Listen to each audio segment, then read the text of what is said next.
Hello, welcome to this video. On this video, I'm going to be going through 10 rock stars that should be annoying, but I love them. These are the rock stars. When I do these lists and I go through musicians that I find annoying, these are the ones that are shouted in the things below. Oh, I hate so-and-so. I hate this person. I hate that person.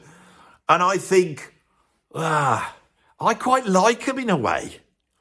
And so I can understand why they're annoying, right? And there's so many of these musicians. Now I'm thinking of other musicians as well. There might be another, right? This isn't ranked or anything.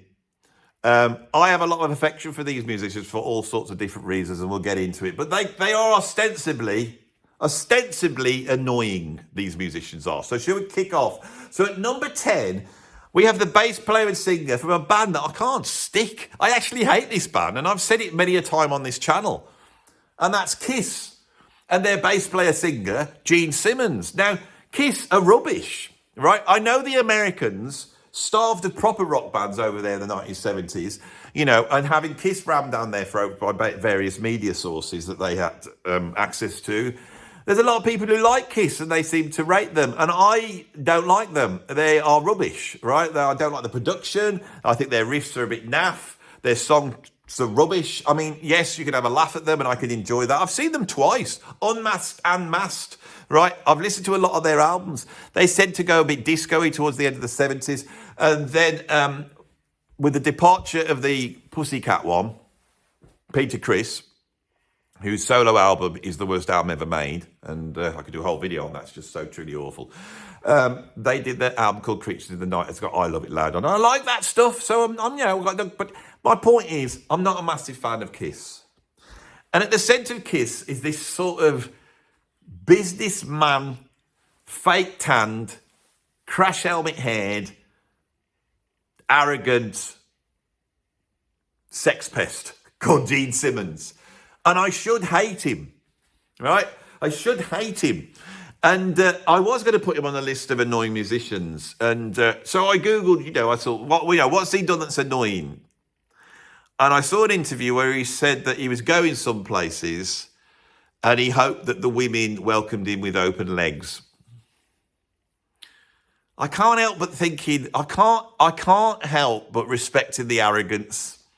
I can't help but having some sort of respect for him. I mean, they have got a Kiss coffin. There's a Kiss coffin on their website. You can die a Kiss fan and you could be buried or cremated. Although if I'd have bought a Kiss coffin, I would have said, well, just carry me around in it for a bit. And then once you've done it all, keep the coffin, because it's obviously quite a lot of money.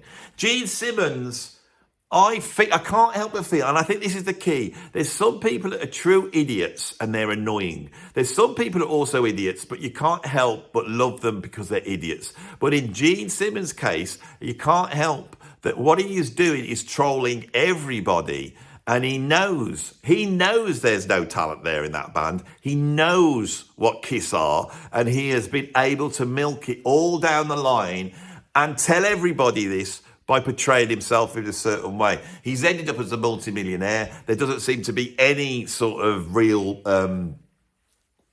scandals around the guy.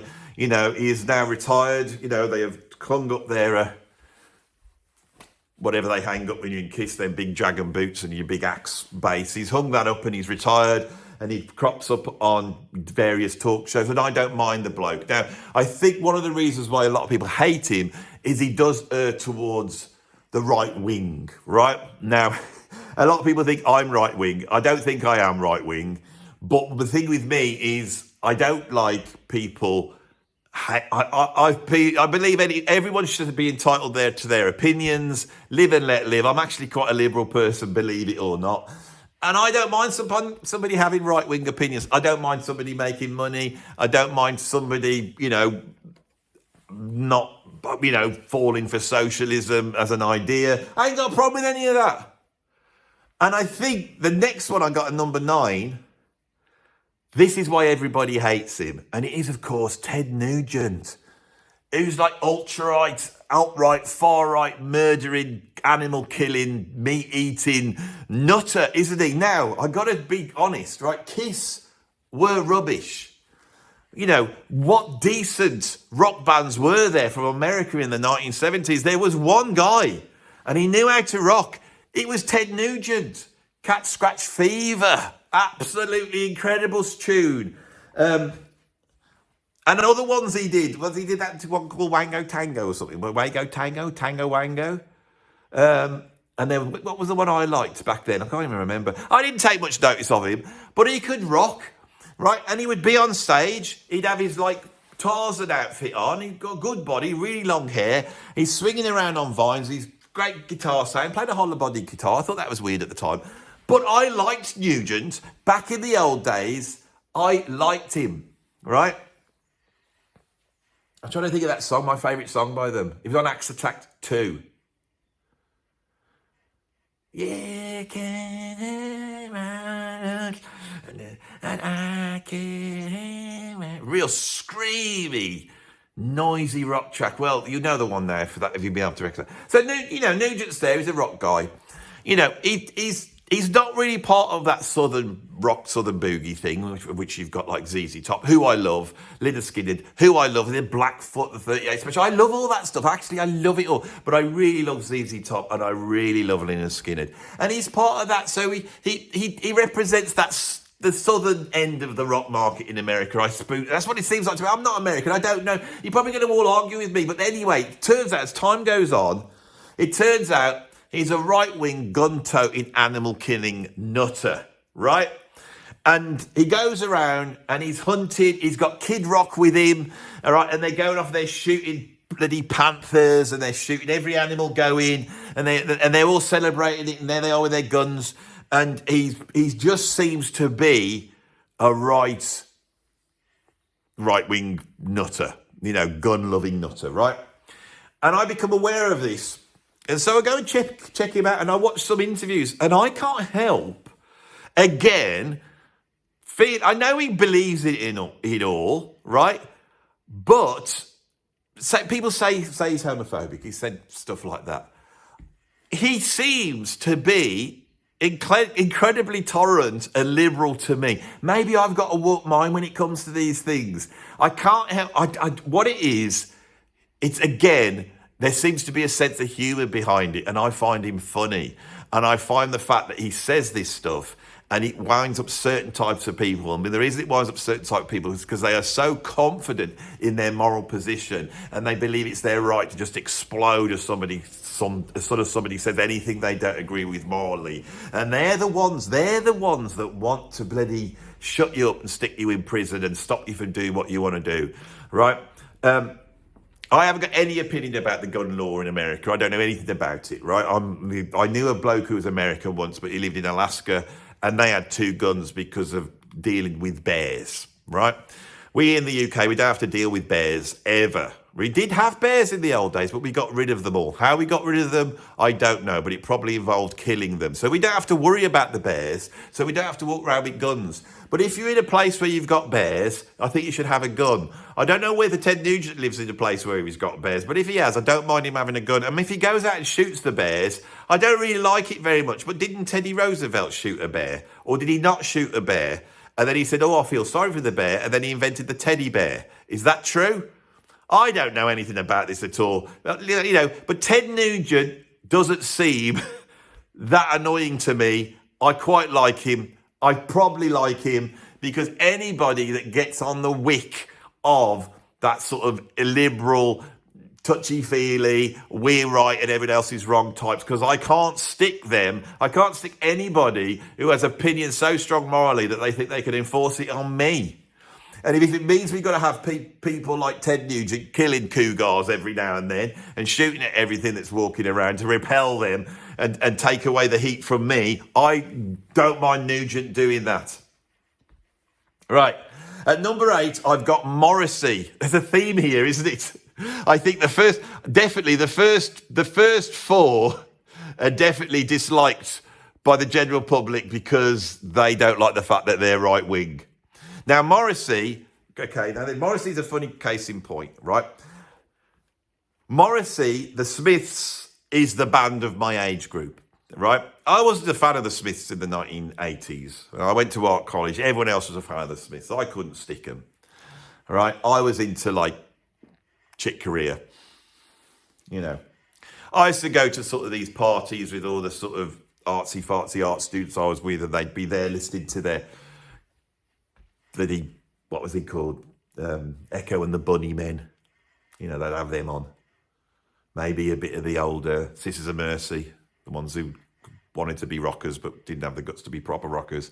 But without a doubt, the all-encompassing band was the Smiths. And the reason why they were Smiths is because they represented a very English working class view, but in a poetic way, which seemed to be the musical equivalent of a lot of the angry young man plays that emerged in the early 60s in Britain, which the Smiths seemed to refer to. And the Smiths would, if they had a girl representing them, if they were to have a sort of a female starlet representing them, right? Obviously, if it was Motley Crue, it would be like Pamela Anderson or somebody like that.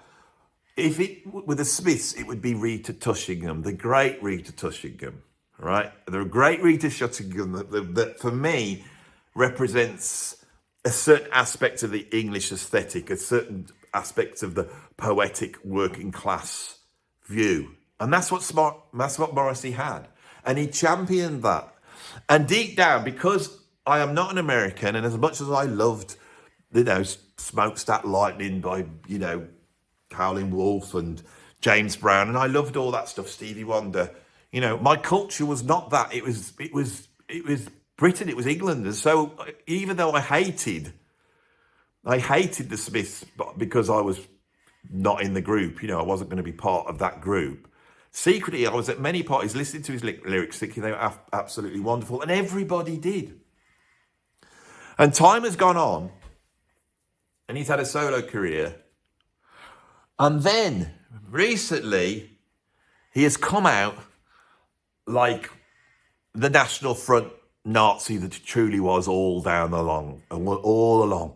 Doesn't like the immigration, doesn't like modern pop music, doesn't like black music, don't like it, doesn't want to hear it, doesn't want to hear anything like that. He wants to hear good English music like the music he makes, right? Now, I am not that. As I said, I love all those forms of music.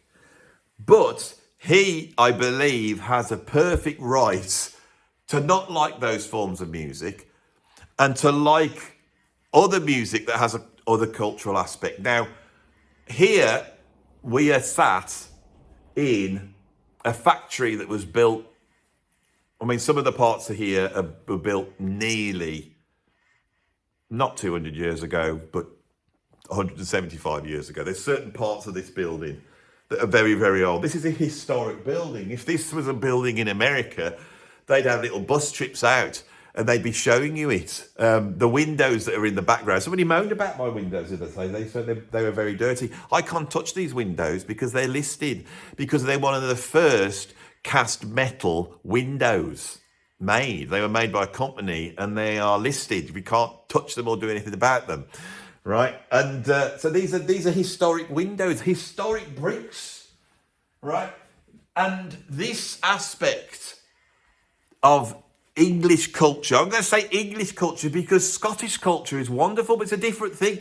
Welsh culture is wonderful, it's a different thing. Irish culture, I love them all. English culture is a specific thing. Sometimes when you're watching one of these videos, if you put your ear out, okay, you might hear church bells tinkling in the background. Okay? Lovely church bells tinkling as we wander around our cosy little Victorian factory here. Just up the road from here is the workhouse that was built in the Victorian period. They used to put all the poor people in the workhouse. Right? They were imprisoned because they were poor and they were first forced to work and they would catch horrible diseases, live in horrible conditions. The workhouse. Right? That's what poor people lived in old England, in the Victorian era. At the same time when America had all the slaves, exactly the same times, we had the workhouse. Right? That level of awful prejudice against the underprivileged, the people that we put at the bottom, is actually much more evenly spread than people think. And Morrissey, in the 1980s, provided the voice, a very intelligent voice, for the people at the bottom of the pile in this country, the people that, and he did it in a very intelligent way. And more recently, he's come out and he has been arguing to protect British culture. In that if you bring in lots and lots of people, you know, and the immigration levels have been very high here, if you bring lots and lots of people in, right, and you do not believe in your culture, so you don't say, come on in, everybody, you're welcome, but you have to sign up to our culture. This is the way we do things. The same thing as if I went to, say, an Islamic country and I had to wear a headdress or not wear a headdress or wear certain clothes or act in a certain way, maybe not drink, not do all these things. I would respect that vehemently. And if somebody came along and said, why don't we just fill it up with McDonald's and get drive-thrus here and make it all westernized? I would go, no, this is incredible. You have to keep this. This is the culture. You keep the culture. This is a really important thing. That is what Morrissey has said. That is what Morrissey has said, and we can't say it. And the reason is because we're supposed to think that British culture was terrible. And the reason is because we went out and colonized the world and we did all these horrors to people all over the world. But believe me, they were doing the same horrors to people here in this country, right? And it's like the mortality rate of children who were forced to work at the age of 5 or 6 that we hung if they stole something to keep alive, if stole a loaf of bread. These children got hung if their hands weren't cut off because they were working in factories, you know, and we were sticking them up chimneys and they were getting stuck up in chimneys, children, and dying up inside chimneys. I mean, this is British culture, and Morrissey represents that. And you have to accept that culture for what it is, and the horrors are evenly spread. That's what all I'm saying. There's no reason to be against a culture because of the horrors that culture may have or may not have indulged in. Okay? The only reason that people will get angry with what I'm saying now on this video, and the reason is because they will believe in the privilege hierarchy. They will just automatically think the people in charge are bad and the people who are not in charge are good. And that's the dynamic. And that is not the case. A lot of the time, people don't know what to do. A society does not know how to deal with these issues in that moment. And this country is exactly that at the moment. We don't know how to deal with a knife crime. We don't know what to do about it. And yesterday, a boy went to school 15 years ago and he got stabbed to death. And the idiots who run this country will turn around and say, it's the knives' fault. Okay? That is what they will say. I believe the problem is cultural. I believe it comes from a lack of a clearly defined British culture in this country that is, and it's not the fact that it's British I'm championing it, it's because it's tolerant and liberal and kind and caring. That is a culture which I feel we're losing at the moment. And that's the culture that Morrissey is arguing for, believe it or not. And another great man for me who represents what I call the English aesthetic and the positive values of that, and also represents the working class, the voices that represent the working classes in this country, right? The honest voices are being silenced at the moment. The liberal elite don't want to listen to them. They don't like them because their voices are coarse, because their voices are full of things that they don't want to deal with. And for the last 40, 50 years, a musician that has been that voice is John Lydon, also known as Johnny Rotten. And he has been lauded as being one of the great musicians of the British punk movement in the 1970s, has been seen as a visionary, as a poet, and I see him like that. He's a different character to Morrissey. Morrissey is a little bit like the Alan Bennett of rock music. He's an intelligent, erudite, almost like playwright, a novelist that crafts these lovely idiosyncratic stories. Lydon is too. Lydon's a poet as well, But Lydon is more like Zarathustra from Nietzsche's Thus Spake Zarathustra, coming down from the mountain like an actual prophet, wild hair, starry-eyed, and telling you the truth, the uncomfortable truth. He's always said the uncomfortable truth. And recently, he did a thing again, which that liberal establishment elite, and I'm sure some of you are on their side. I don't know why, because they're not helping you whatsoever, right? They're not helping me. And the other people aren't. I said, none of them are. None of them are. But when Lydon looked out his hotel window and he had Make America Great on his T-shirt, it upset everybody. It absolutely upset everybody. And just after that happened, I went to see him doing a spoken word tour just up the road from here. And it blew me away. He was funny. He was intelligent. He was a tortured man. But he had to tell the truth. And his truth was of somebody of Irish descent moving, as his family did, to the Britain in the 1950s and being treated as a second-class citizen and ending up at the bottom of the pile. And he told a story that at one point his mum had a miscarriage and there was no hospital treatment, there was no nothing support. She just had to have that miscarriage in the house, in this tiny house. They were all crammed in. This is absolute poverty in living memory, in a pop star's, rock star's living memory. And he was sent in with a bucket at the age of 6 to scoop up the remains of what would have been his brother and sister and go outside down to the communal toilet and pour that in. And he saw the face of this sibling. That is where Lydon comes from. And I respect that. And what drives his view and what drives where he's coming from is personified for me of when in 2008 I went to see the reformed Sex Pistols. They were incredible. Like, they were just a massively tight rock band, great riffs and just great sing-along. They were just a great rock band. But as Lydon walked out and he looked into the audience, he said, looking into these audiences, all this aggression, and he goes, remember, I'm on your side. Britain today is so catastrophically disappointing. A lot of this tour that I'm doing will be in seaside towns. And I mean, they really indicate how run down Britain has become. Those used to be fantastic places when I was a kid. Mum and Dad would drag us off there for what felt like hours in a traffic jam.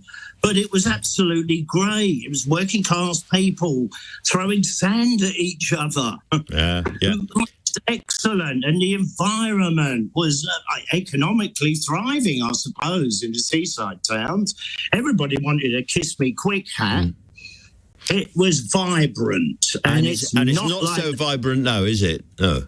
No, it seems to be full of what they term prospective immigrants, which are really like illegals, not being cared for properly, but then shouldn't have been accepted in such vast numbers because it's created a real animosity in communities. The division, when you import so many people with a completely different point of view, they're not going to adapt to yours.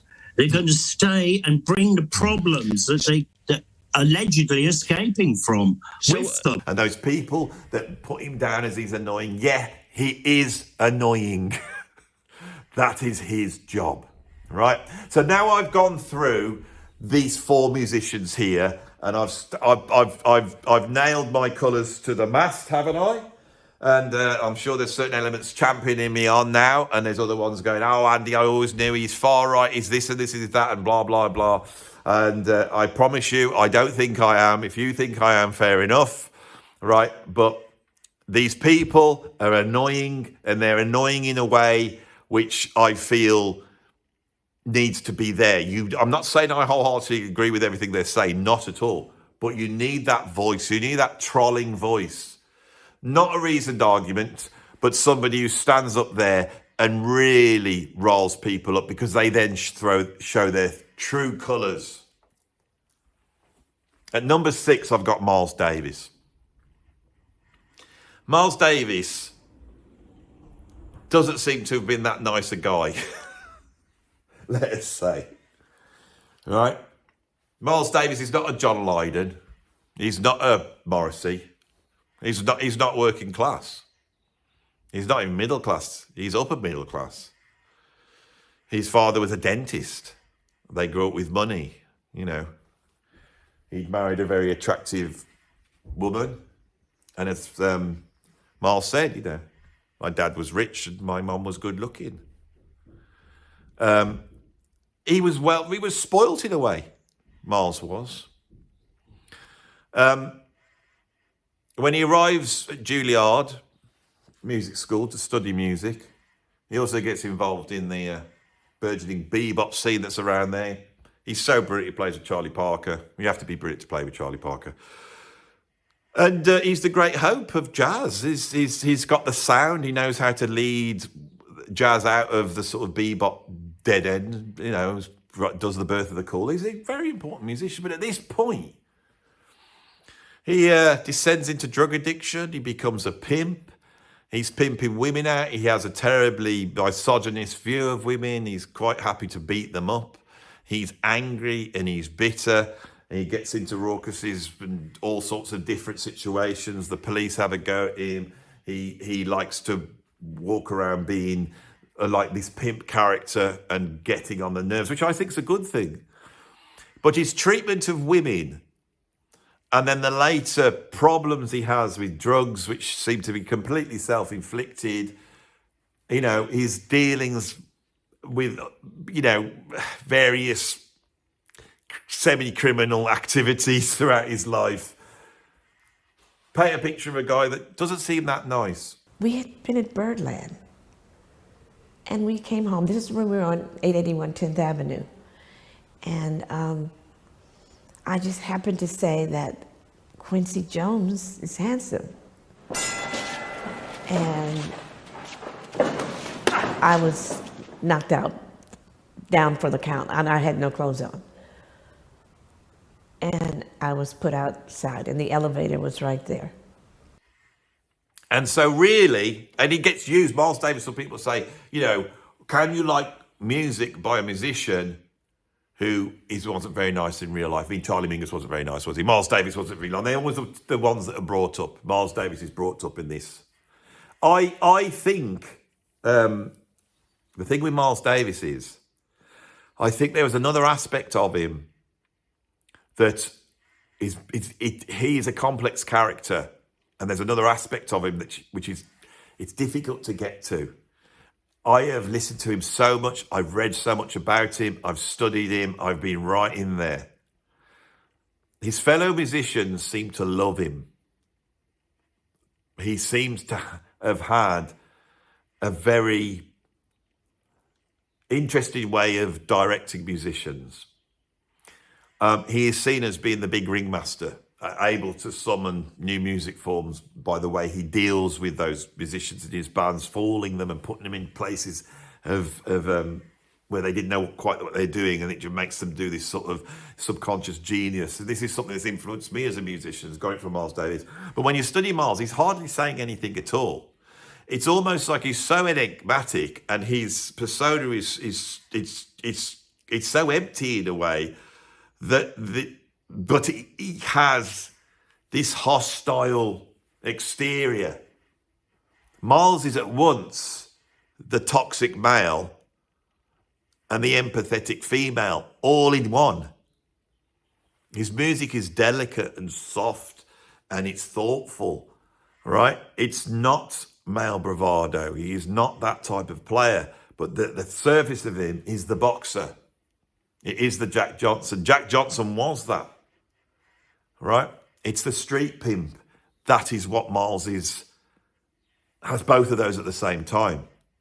And within that, I think because of the world he descended into, from that middle-class existence. I mean, he beat his heroin addiction because he was able to run back to his father's farm, where they had a separate building, you know, where you could go and sit in there and be looked after and sit there and get off his heroin addiction. Once he was off it, then he could go ride around in his horses. I mean, Miles was a big fan of horses. He would go and ride horses and owned horses because he'd grown up with horses on the farm that he grew up with.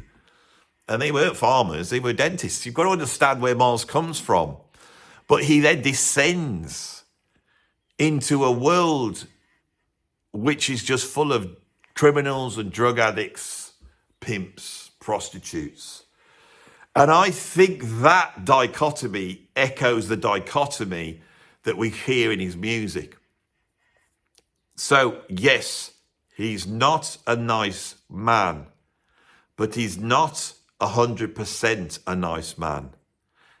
He is a certain percentage not a nice man. Does that make any sense in English? My point is, that's an aspect of him, but it's not the only aspect of him. What he is human, with the foibles that humans have. And we can go through life, and every time we see these foibles reacting in a way where we explode and we say this person should be castigated away, thrown out of the group, cast into the wilderness, that's what they deserve. I don't think that is what our culture needs. We need to be able to see the beauty that's in Miles Davis and realise how complex the surroundings that are necessary to create music that great. I'm not talking about Ted Nugent here. I'm talking about Miles Davis. That's who I've got at number 6. So I'm never going to knock Miles Davis on this channel. And I'm never going to knock David Lee Roth, who I've got at number 5.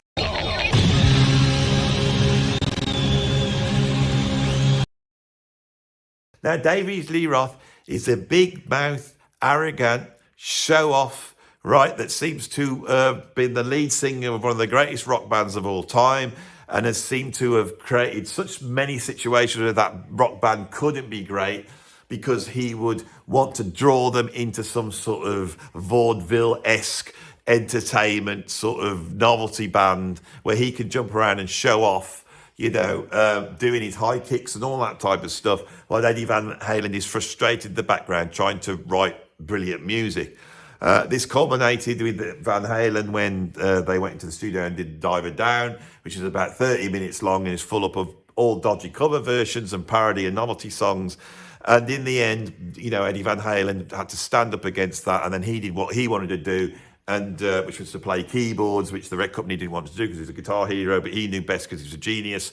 And so they then made 1984 and had a huge hit record with Jump, and Eddie Van Halen was proved to be right. But David Roth couldn't stand it, so he leaves, and he then goes out making comedy videos where he's doing versions of California Girls and Just a Gigolo. Right? That's the sort of story behind David Lee Roth. And I think the thing with David Lee Roth is Van Halen really are one of the greatest rock bands of all time. And they're not just a great rock band because they've got a genius on guitar who is rethinking every aspect of the music, right? Without Dave Lee Roth up front, because Dave Lee Roth is one of the greatest frontmen that's ever lived, right? This is Robert Plant on steroids, okay? This is a guy that it can quite happily leap off the drum riser and do splits in midair, land, tell you a joke, wink at a lady, and then go into some song where he will explore the nether regions of the blues, but then be able to go all the way over to almost like the Hollywood musical. You know, he could tip the top hat, he could do the dancing, the high kicks, he could do whatever you want. He really is, along with Freddie Mercury and Angelo Moore from Fishbone. They are the three, for me, the three great frontmen of rock. Dave Lee Roth is equal to Eddie Van Halen in his showmanship. And so he was able to front this band and create something that was so accessible that in 1979, when rock music was dying, where there was no decent heavy rock bands in America whatsoever, and they sat there waiting for the new wave of British heavy metal to show them how to do it. But they've got one band in 79, and it's the greatest band on earth, and it's Van Halen. And the reason is because David Lee Roth is up front, and everything that annoys you about him is what makes him brilliant. This is the answer to every single person on this list. And even when I go and pack the people I don't like, it's probably what makes them great as well. If you want to be a successful artist, you have to be like Marmite. Now, Marmite is a food stuff we have here in the UK. They also have it in Australia. They call it Vegemite. And it's made out of yeast, right? And it's a taste you either hate or you love. I love it. Some of you will hate it. And that's the truth of being a successful, great artist.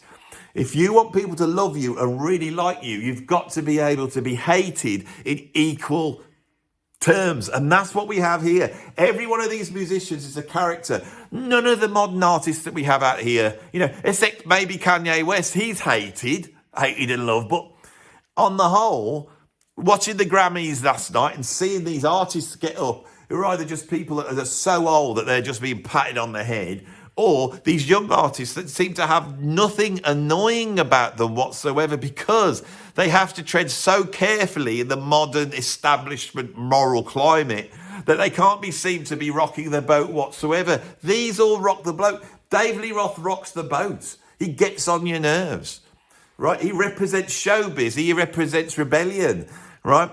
The guy is like what all great frontmen should be. He should be like a big game hunter. He should be walking through Africa with a gun, shooting animals, right? The bravado that you need to be able to do that is what Dave Lee Roth just embodies, and it's entertaining. It's like being the ringmaster of an incredible circus, and you have to have the ringmaster. Dave Lee Roth is the ringmaster. And many other musicians on here are also ringmasters in a certain way. You could be a ringmaster by, high kicking and doing the whole Al Jolson thing and, understanding the history of the music that you are basically lampooning, which is what David Lee Roth is. He's a great vaudeville artist. There is the minstrel show in what David Lee Roth does. I hate to say it, but there is. It's the American show. But you don't have to be the ringmaster like this. You can be the ringmaster by just sitting quietly in the background on a chair, in the dark, directing the music through the sheer presence of your sort of dark and yet wise and enlightened view. And that's the musician we have at number 4, the great Robert Fripp. I'm so sorry. I wish I could do something, but I can't. I don't know what to do. I'll try everything, I promise. Robert Fripp is a prickly character.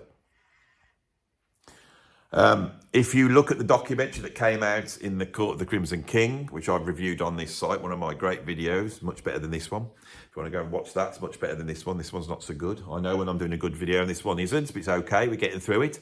But on that video, I explore the character of Fripp, and he has basically caused nervous breakdowns in members of the band he's been with. He's been a difficult man in every single shape or form. He is belligerent, he's opinionated, he's autocratic, he is megalomaniac, it seems, and very, very serious. Takes the music very, very seriously and expects a standard from the musicians around him, which is basically them giving over 100% of their whole life to him to service the music that he's making. Okay? Now, it's much more complex than that, and I do deal with it on this other video, but after a whole lifetime doing that, he sort of decides to hang up his King Crimson and give up. And they retire. They do their last gig, right? They all clap, and he goes away. And then he starts making these very, very strange videos with his wife, Toya Wilcox, who was a pop star in the early 80s. She was like a sort of iconic, sort of a pint-sized punk princess. Did some great songs, actually. She really was great. And in lockdown, I think, they start making these videos, which are basically Robert Fripp looking like he's under the complete control of his wife, has to do whatever he says, and she dresses him up in ridiculous costumes and makes him play the worst songs there are, the sort of songs that you would never expect Fripp to even think about.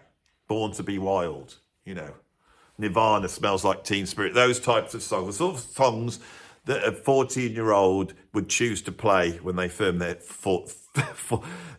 first band, you know.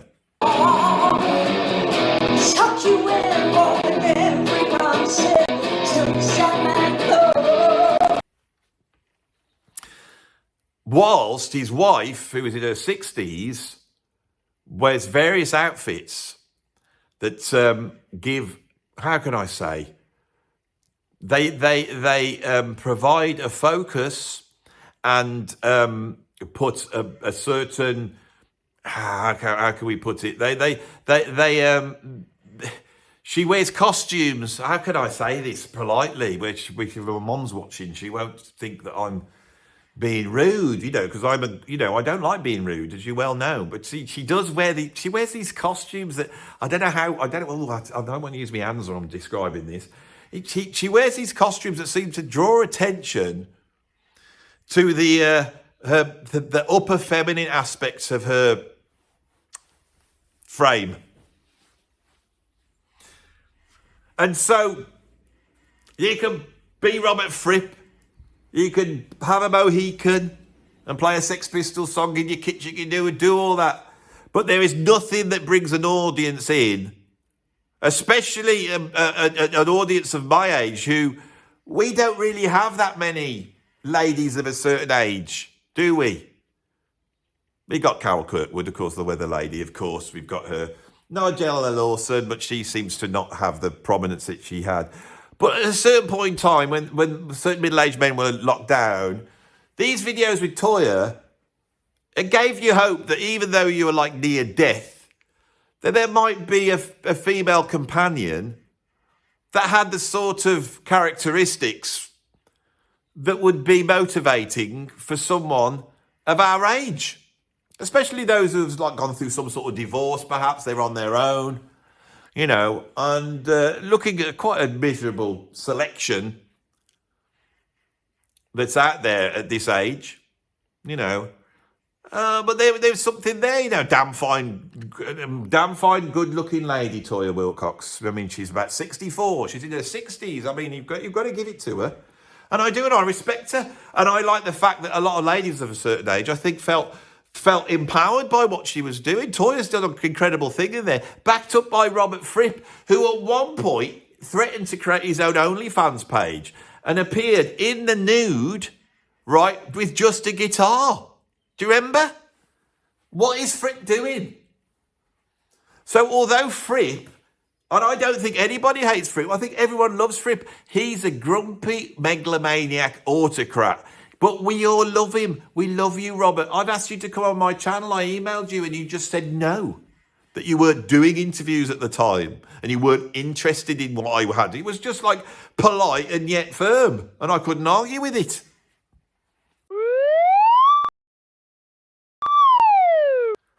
Fripp.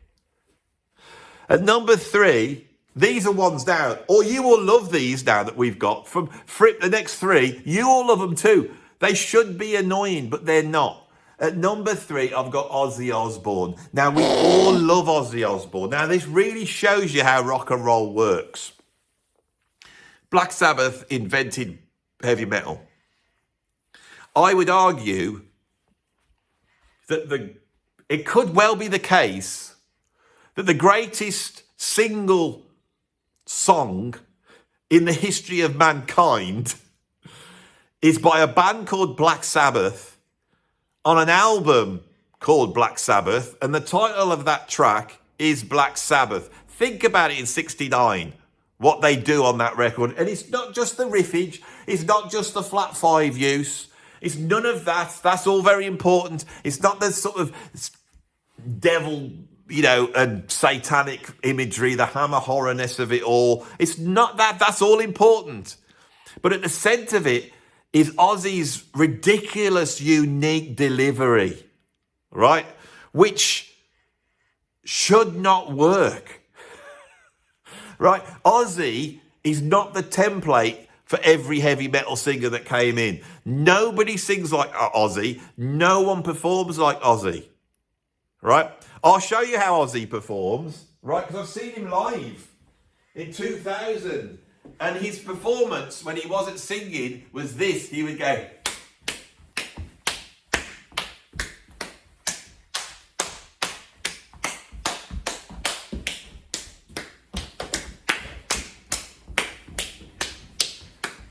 That was his performance, right? And every now and then he would do, I don't know why he'd do this, but he'd do this as well. That was his two moves. I puffed myself out now. He can't do any of that now. He's too ill. Poor old Oz. I mean, he performed at the Commonwealth Games in Birmingham. He got back up on stage with Tony Iommi. I had a tear in my eye when I saw it. He was obviously miming, and I think they belted him into some sort of frame so he could stand up like that. He seemed to be bolted up like Hannibal Lecter. But we still loved him. He was still amazing. Ozzy's amazing. This man was a part-time burglar and nutter, quite well known around Birmingham at the time.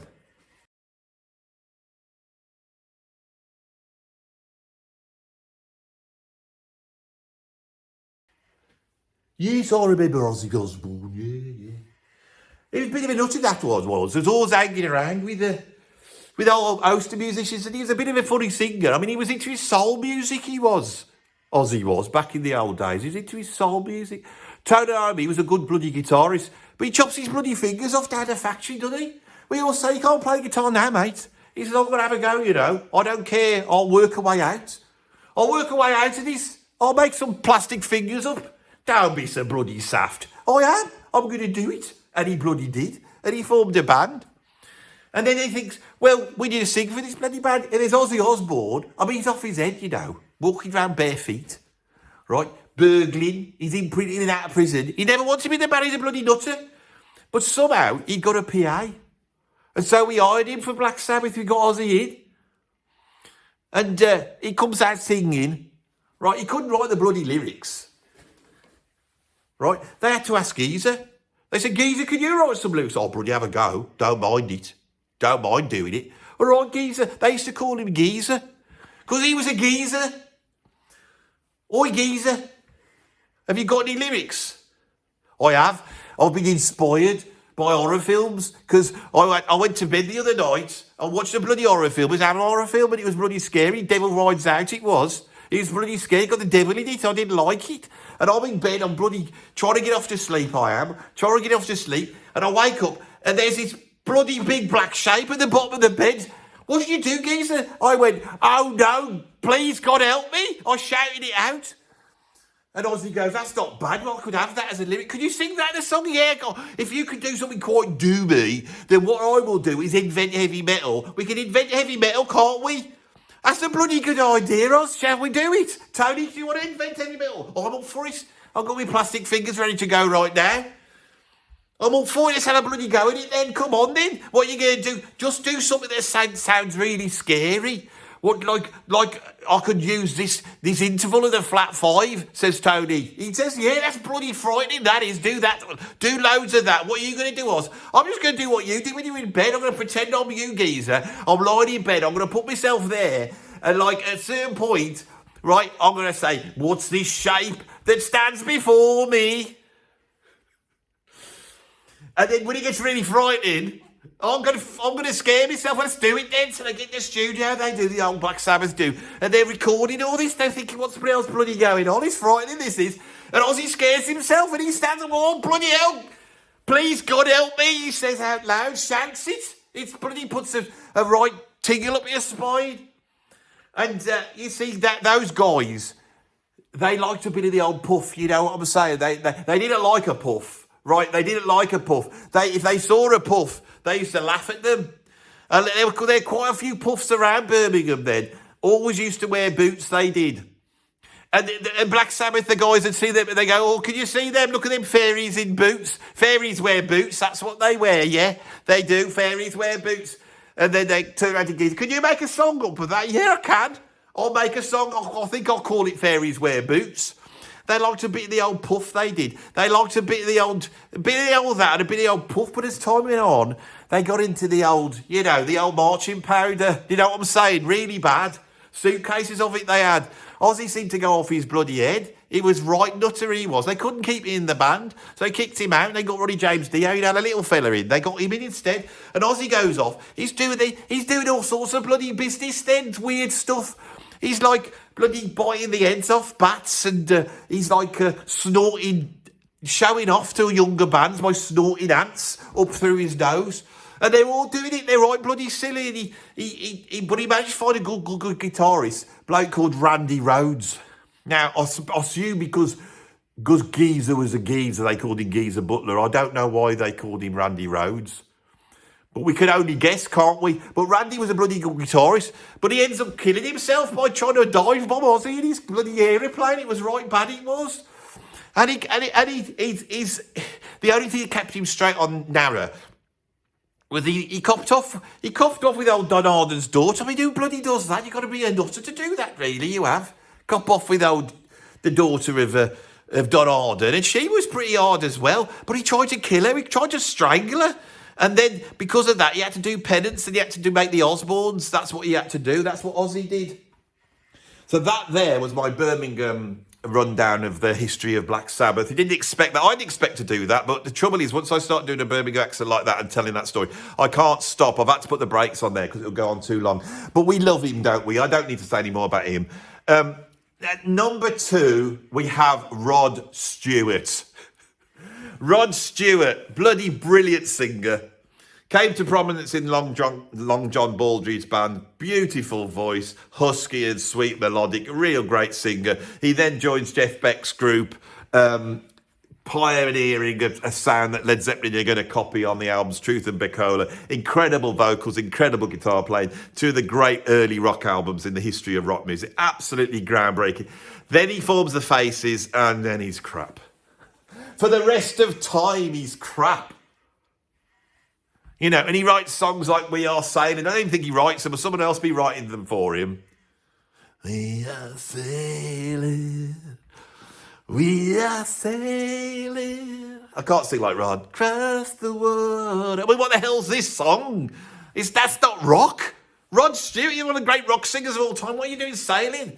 And then disco comes along and he does Do You Think I'm Sexy? Carmine Appice writes it for him. Did you know that Carmine Appice wrote that song?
So, what have I got at number 1? I have Keith Moon.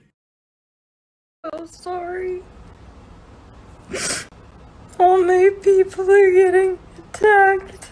The children. They don't understand. I'm so sorry. I wish I could do something, but I can't. I don't know what to do. And at this stage, around about the year 2040, 2050, civilized life as we know it on this planet will cease to exist. Well, hopefully, of course, it won't be allowed to happen. She took off her fur coat and revealed a skin-tight piece of completely sheer fabric that appeared to show her naked body underneath. We're on a road to nowhere. The drive towards destruction is strong with these creatures they call the humans. And you wish to be captain? Then by thunder, take over, for I'm stepping down. There be your man. And being a great Shakespearean actor as he was, he thought to himself, I wonder what a pirate would sound like. Well, they tended to get them from Cornwall, so maybe I'll do some sort of sinister Cornish accent. Or how do you make a Cornish accent sinister? The Cornish accent's a very particular accent here in the UK. Or well, maybe I'll be talking like that, like a pirate. So what would a pirate be saying? He'd be going, Jim lad, I'm a pirate from Cornwall. I'm Long John Silver. Robert Newton invented the pirate accent. This is a fact that people don't seem to understand, which I think should be... This is like one of the biggest things going. He's invented the pirate accent. That's how great Robert Newton was. But Robert Newton was a drinker. And in 956, it caught up with him. And he died young. But he had a certain attribute. He had an attribute about him that Oliver Reed had. A true Englishman enjoying his self-destruction. Erudite and yet chaos at the same time. Like a dialectic of Englishness. Erudite and poetic, but chaos at the same time. You know, one of my favourite Oliver Reed stories is where he was gone on a drinking session that had gone on for a number of days. Keith Moon may well have been involved in this. And he ended up in this pub and he ended up climbing up into the chimney of the pub and then passing out. And he was there for a long time, a day or so. Nobody knows where he is. Where is he? Where's Oliver Reed? I can't find him. The pub later on, the next day, decides to do a nice posh English dinner. And they're all sat there politely eating the dinner. And suddenly there's this great crash. And dropping down into the fireplace is a semi-naked Oliver Reed, who then walks out of well, he didn't fall out. Maybe he did have a bit of a wobble, but once he came in, good afternoon. I mean, this is what makes Keith Moon so great. He's when you watch interviews with him, he was a very intelligent, erudite man. Now, he may have come from sort of working class origins, but he put on the act of the Englishman. That he has a certain thing about him. He is almost like the personification of the Englishman for me. And that's why he's a great man. It's pure chaos. It's what John Lydon has, which is under control. With Keith Moon, it's not under control whatsoever. And in 1978, he eventually kills himself through a mixture of, drugs and alcohol, and an attempt really to try and not drink. It was a terrible time. It's a very sad thing. I often get asked about Keith Moon being a drummer. Now, Keith Moon is almost like beyond category as a drummer. He's beyond category. He's stood there, too many toms, no hi-hats, and he plays the way. And the whole of The Who are like this. The Who emerged in the UK as one of the sort of seminal rock bands when there's no rules. And so the mixture of John Entwistle's virtuoso bass playing, which is so far ahead of its time. So there's no lead guitar, there's lead bass. The bass is all over the place. And you would assume you'd need a rock solid drummer to sort of balance that. But no, Moon plays all over the place. But they all play to this architecture of the song. They explode, right? Keith Moon is not playing the beat. He is playing the drama of the vocal. And then Pete Townsend clashes in with these chords that create these structures from which the chaos is nailed to. And in that way, the way he's playing is completely unique, absolutely unique and beyond category. There's no point in comparing him to great drummers. There's just absolutely no point. And that's the same with his personality. He was an iconic musician. When I was coming up at school, he was the drummer. You know, there was mods and rockers, and the mods were all into The Who. I was a rocker, but the mods would come and give me their Who albums, and I'd take them home and say, why am I not allowed to like The Who? I loved them. I didn't like the 70s stuff so much, but it was the 60s stuff, and Keith Moon was the man. And so, yeah, on paper, we've got 2 lots here. Basically, now we're at the end of this video, which was a lot more serious than I thought, but was still funny at the same time. I've tried my best. But what I see is we have got those people in rock music that will not toe the line and trot out the sort of left-wing, you know, identity politics, dogma ideology that you have to trot out, which is now becoming very tiresome at the moment. There are those there at the beginning. Then at the end, we have these great rock showmen that should be annoying, but are entertaining in their showmanship. And that goes from the introverted, autocratic, megalomaniac showmanship of a Fripp to the out-and-out, just, you know, entertainer of day, Lee Roth. And then the real deal, which is Ozzy Osbourne and Keith Moon, right? And then the cheek of Rod Stewart. And in the middle of this, we have the true genius on this list, which is Miles Davis, who can only make such great music because he's an enigma. He is both the dark and the light. And with that, we come up to the hour on this video, and that is the end of the video. If you like this video, please put a like on it. If you want to see some more videos like this, you could subscribe. If you want to become a patron, the link is down below. You become a free member or paid member. I also have a Substack. Check that out. You might find that entertaining. And I have a Bandcamp with all my albums on, 50 albums over there. And you could go and check that out and become a subscriber if you wish. Or you could put some money in my PayPal tip jar. The link is down below. Or put some money in that button there that YouTube provide for you to also give me a little bit of a tip so I can go out and buy some biscuits, which I will. Only with the YouTube money, not the PayPal money. That goes on other things. I won't say what they are. Bottom padding. Right, we're done. Finished. Thanks for watching. See you on the next video.